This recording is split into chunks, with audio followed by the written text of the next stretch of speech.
আসসালামু আলাইকুম রহমতুল্লাহি ওয়া বারাকাতুহু। কেমন আছেন সবাই? আশা করি ভালো আছেন। আমিও আলহামদুলিল্লাহ ভালো আছি। মেয়েকে রেখে দূরে আছি, এটাই কষ্ট হচ্ছে। এবং আমার কুয়েত লাইফ শুরু এখান থেকে। শুভ সকাল সবাইকে।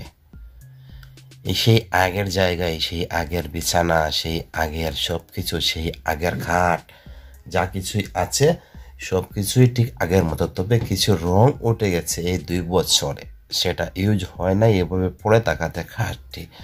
তো সেটা মেরামত করে নেব। এবং গতকালকেই আমি আসছি, 27 তারিখে রুমে চলে আসছি। তবে সন্ধ্যা হয়েছে, আরও কাজ ছিল বাইরে, সেগুলা এবং কোয়ারেন্টাইনের যে প্রসেসটা আছে সেটাও কমপ্লিট করে বাসায় আসছি।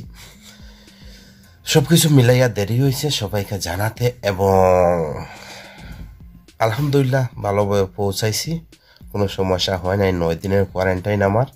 এবং এইভাবে শুয়ে শুয়ে ভিডিও করাতে আমার নাকের বাসিগুলো অনেক বড় দেখাইতেছে। এমনিতেই আমার বাড়ি থেকে সবাই বলে ওইখানটা নাকি একটা চট্টগ্রাম একটা ঢাকা ট্রেনের রাস্তা সিলেট থেকে। তো এটাই প্রবলেম। তাই আমি একটু বসি উঠে, তো উঠে গেছি, এখন উঠে বসে গেছি। আলহামদুলিল্লাহ ভালো লাগতেছে এবং সবকিছু মিলাইয়া অনেক ভালো। এবং সেই রুমটা আগের মতোই আছে, তবে কিছু এলোমেলো সবকিছু সে আগের মতো আছে। আলমারিটা একদম আমার নষ্ট হয়ে গেছে। যাই হোক, সবকিছু ঠিক করে নেব আবার। আর আমি তো আছি আমার মতো।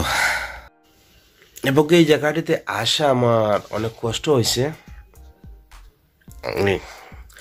কিছু করোনা নষ্ট করেছে, এবং যার জন্য এত কিছু হয়েছিল, আল্লাহ তাকে ভালো রাখুক দোয়া করি। এবং আমার লাইফটা এলোমেলো করে দিয়েছিল। আমি অনেক কষ্ট, অনেক কি বলবো, জীবনের অনেক কিছু বিনিময়ে ত্যাগ করে এখানে আসতে হয়েছে আবার আমাকে ফিরে। এই 2 বছর আমি দেশে থাকাতে আমার যতটুকু হওয়ার তো হয়েই গেছে। যাই হোক, কিছু বলার নেই। এবং ভালো আছি, সবাই ভালো থাকবেন। এবং আমাকে অনেকে মেসেজ করছেন, কমেন্ট করছেন, সেটা দেখে আমার বুকটা আনন্দে ভরে গেছে। আমি গর্বিত এবং মন থেকে দোয়া এবং ভালোবাসা আপনাদের জন্য।